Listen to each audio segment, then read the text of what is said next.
다 같이 찬송가 472장 부르면서 주일 예배 드립니다.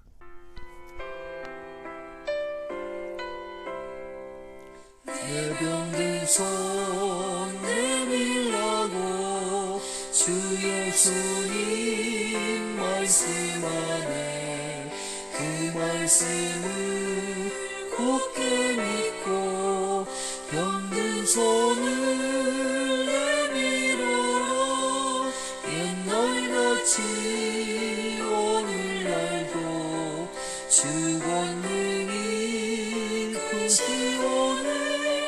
전능하신 권능으로 병든 내 몸 고치시리. 기도하는 손 내밀고 믿음의 손 내밀어라. 순종의 손 내밀어서 주님의 손 붙잡아라. 저 갈릴리 바다에서 주 예수님 행하시니 오늘날도 믿는 자를 그 능력을 버리로다. 내 병든 손 내밀어라. 주 예수님 고치시리. 내 병든 손 내밀어라. 주님 고치시리라. 오늘 우리에게 주신 하나님 말씀 마가복음 5장 21절에서부터 34절 말씀입니다. 예수께서 배를 타시고 다시 맞은편으로 건너가시니 큰 무리가 그에게로 모이거늘 이에 바닷가에 계시더니 회당장 중에 하나인 야이로라 하는 이가 와서 예수를 보고 발 아래 엎드리어 간곡히 구하여 이르되 내 어린 딸이 죽게 되었사오니 오셔서 그 위에 손을 얹으사 그로 구원을 받아 살게 하소서 하거늘 이에 그와 함께 가실새 큰 무리가 따라가며 애워싸 밀더라.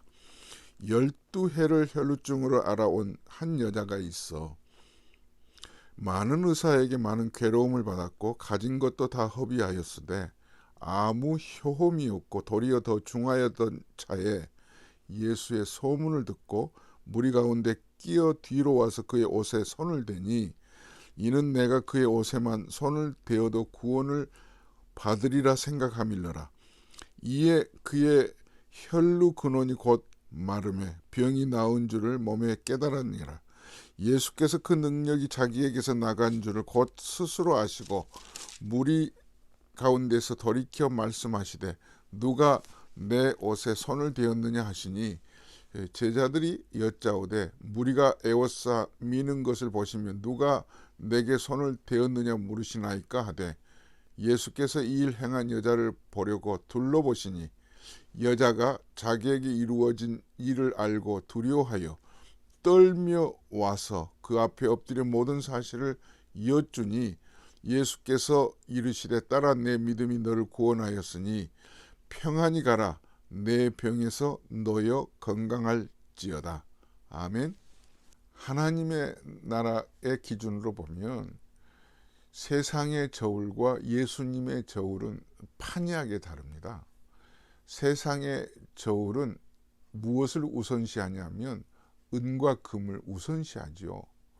물질이 무엇보다도 더 우선시되는 것이 세상의 기준입니다. 그러나 예수님은 달라요. 아무리 물질이 우선시되는 세상이라 할지라도 예수님의 눈에는 한 영혼이 천하보다도 귀했습니다. 그게 지난 시간 함께 나눈 말씀이었죠. 내용을 다시 복습해 본다면 군대 귀신에게 붙들려 그 무덤 사이에 거처를 두면서 살았던 사람이 있었잖아요. 그가 얼마나 힘이 센지 고랑을 채워놓고 사슬을 묶어놔도 누구도 그를 감당할 수 없을 만큼 또 끊어버려서 제어가 되지 않는 사람. 그러니까 사람 취급을 할 수가 없는 거죠. 사람이 사람으로 보이지 않았던 거예요. 그런데 그 군대 귀신에 붙들려 있는 그를 예수님이 귀신을 꾸짖으면서 건강하게 회복시키는 장면이 나오죠. 그 군대 귀신이 결국은 그 사람의 몸에서 떠나갑니다. 그 당시 그 사회에서 참 값이 되는 그 산 밑에 돼지를 키워서 로마의 귀족들에게 비즈니스를 하는,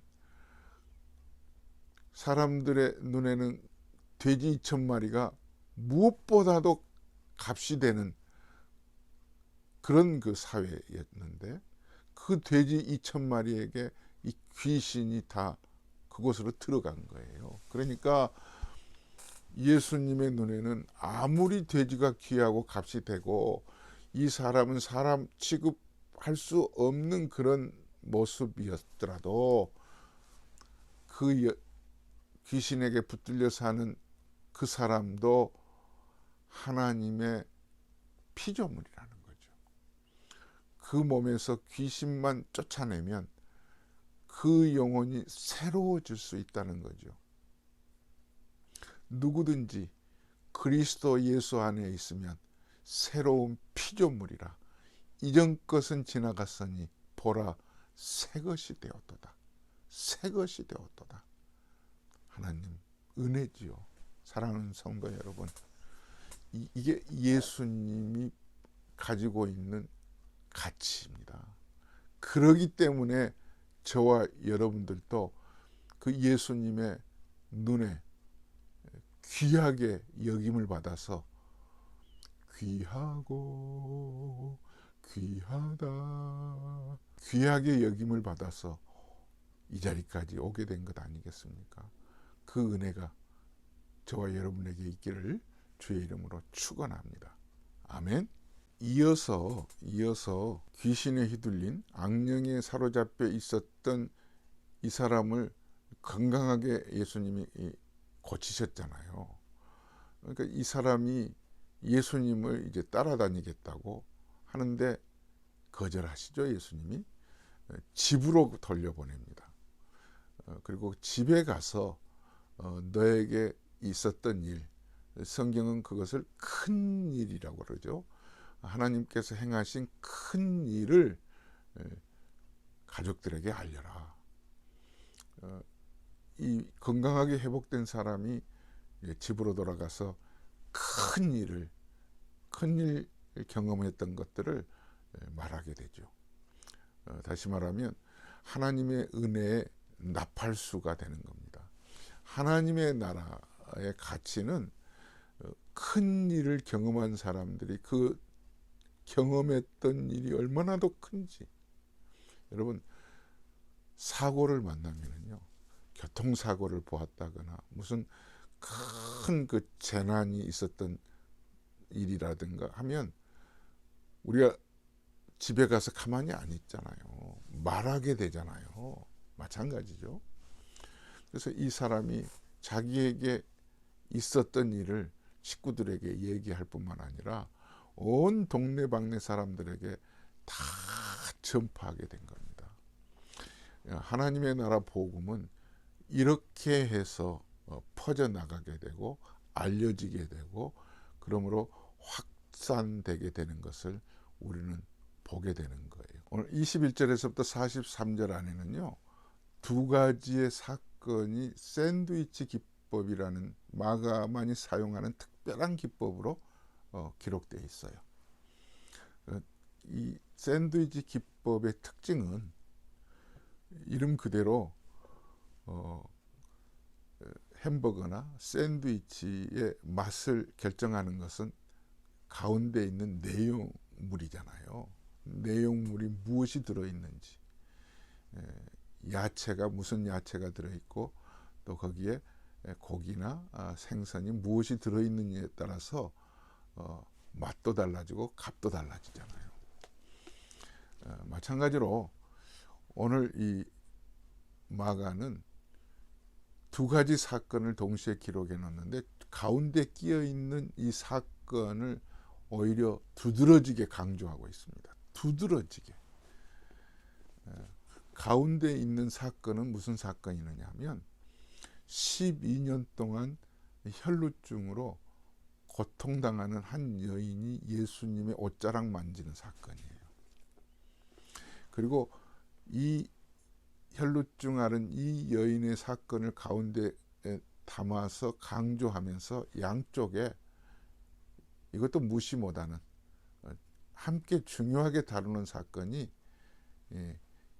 회당장, 당시 종교 지도자인 회당장 야이로의 딸, 12살 먹은 딸이 죽게 되었던 그 딸을 고치는 사건이에요. 그런데 가운데 이 샌드위치가 된 이 12년 동안 혈루증을 앓은 이 여인이 예수님의 옷자락에 손을 대므로 고침을 받는 이 시간이 흘러가면서 죽어가고 있는 12살 먹은 야이로의 딸이 죽었다는 소식을 예수님에게 들려줘요. 그러니까 정말 난처하게 된 거죠. 좀 빨리 오셨더라면 고칠 수 있었을 텐데 라는 그런 그 뉘앙스가 거기에 깔려 있는 거죠. 그러나 예수님에게는 두 사건이 다 중요해요. 이 두 사건의 공통점과 차이점이 보이죠. 공통점이라고 한다면 두 사건 다 불치병을 앓고 있고요. 두 사건의 공통점은 또 하나는 야이로의 딸은 12살 먹었고요. 그리고 혈루증을 앓는 이 여인은 12년 동안 앓았어요. 그러니까 12라고 하는 숫자가 공통적이잖아요. 예수님의 제자 수도 12, 구약의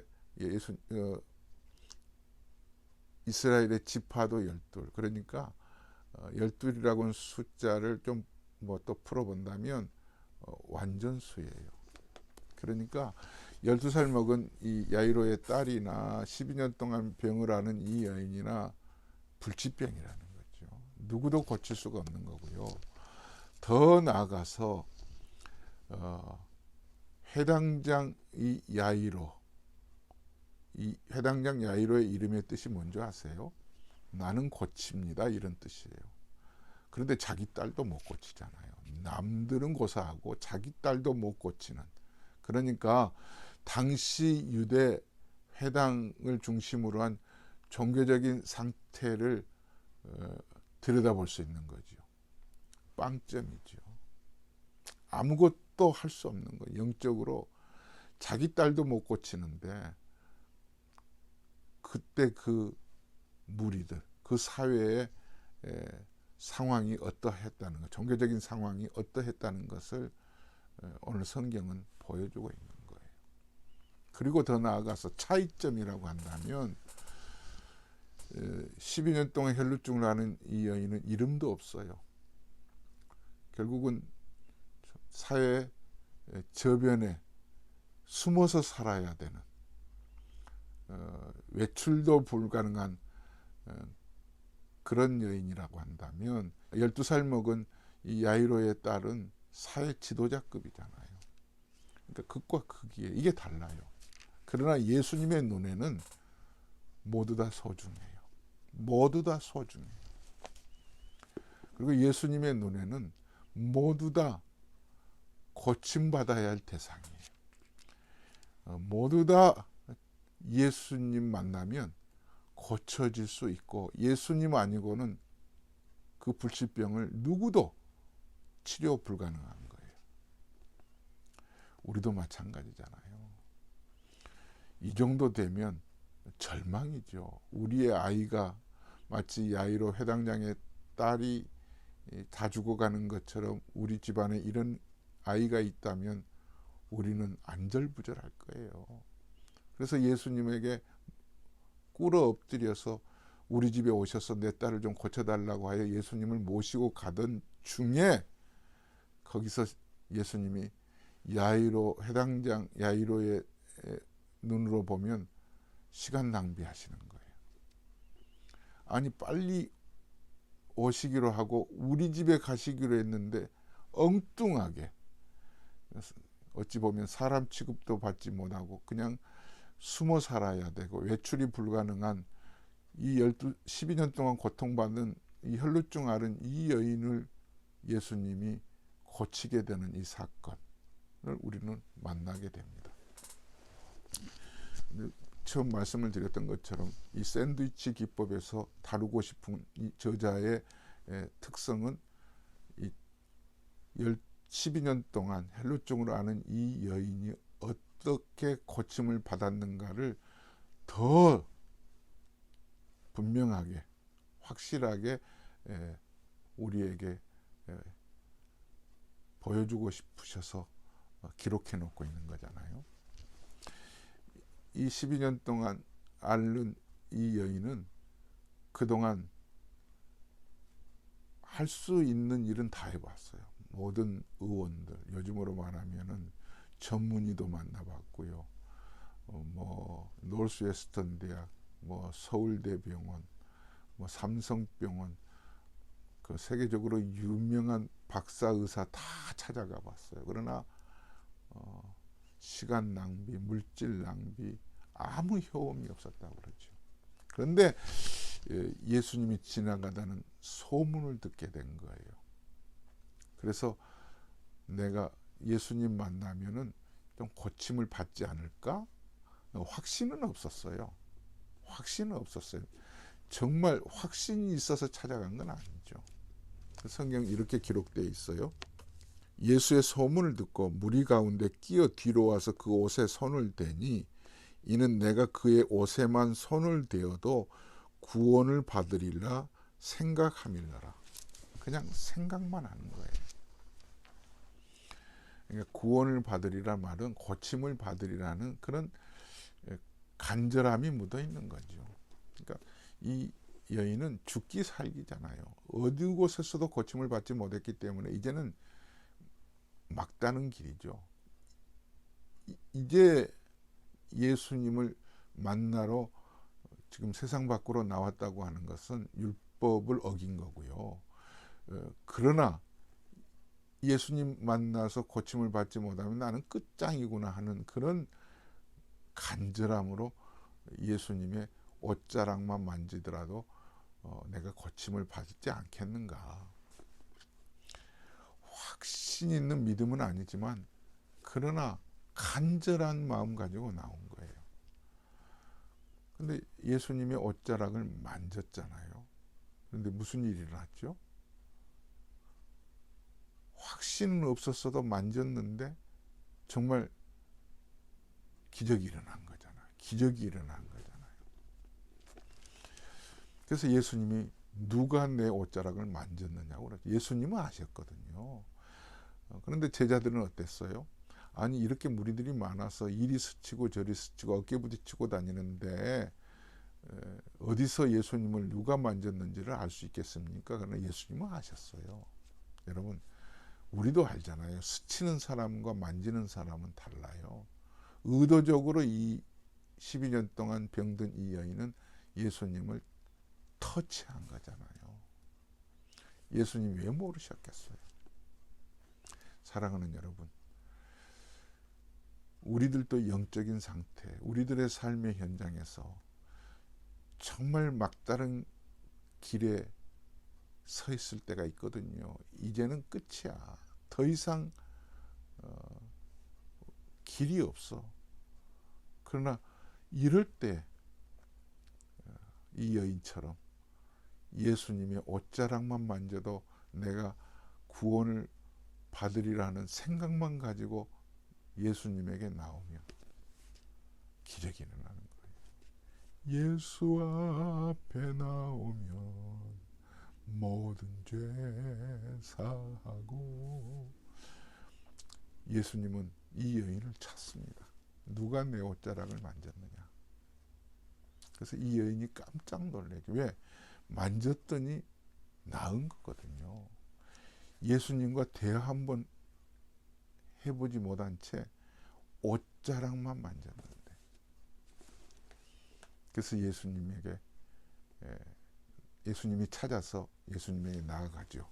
이렇게 얘기가 기록되어 있습니다. 30절에서부터 예수께서 그 능력이 자기에게서 나간 줄을 곧 스스로 아시고 무리 가운데서 돌이켜 말씀하신 누가 내 옷에 손을 대었느냐 하시니 33절에 여자가 자기에게 이루어진 일을 알고 두려워하여 떨며 와서 그 앞에 엎드려 모든 사실을 여쭈니. 이 여인은 자기의 병이 무슨 병인 줄 알았어요. 그래서 그 병의 특성을 율법적으로 다 기억하고 있었던 거예요. 레위기 15장 4절 이후에 보면 이렇게 기록되어 있어요. 유출병 있는 자가 눕는 침상은 다 부정하고 그가 앉았던 자리도 다 부정하니 그의 침상에 접촉하는 자는 그의 옷을 빨고 물로 몸을 씻을 것이며 저녁까지 부정하리라. 유출병이 있는 자가 앉았던 자리에 앉는 자는 그의 옷을 빨고 물로 씻을 것이요 저녁까지 부정하리라. 이 여인이 유출병 환자잖아요. 그러니까 이 여인이 예수님의 옷자락을 만졌으니 누가 부정하게 된 거예요? 예수님이 부정하게 된 거예요. 옷을 빨아야 되는 거예요. 여기에서 우리에게 주는 메시지가 뭐예요? 그래서 예수님이 누가 내 옷을 만졌느냐 하니까 이 여인이 두려워하여 그 사실을 묻잖아요. 왜? 구약의 율법을 이 여인은 알고 있었거든요. 이제 예수님이 부정하게 된 거예요. 죄송하지요. 미안하지요. 그러나 이 여인에게는 살 길이 이 길밖에 없었어요. 이게 복음이에요.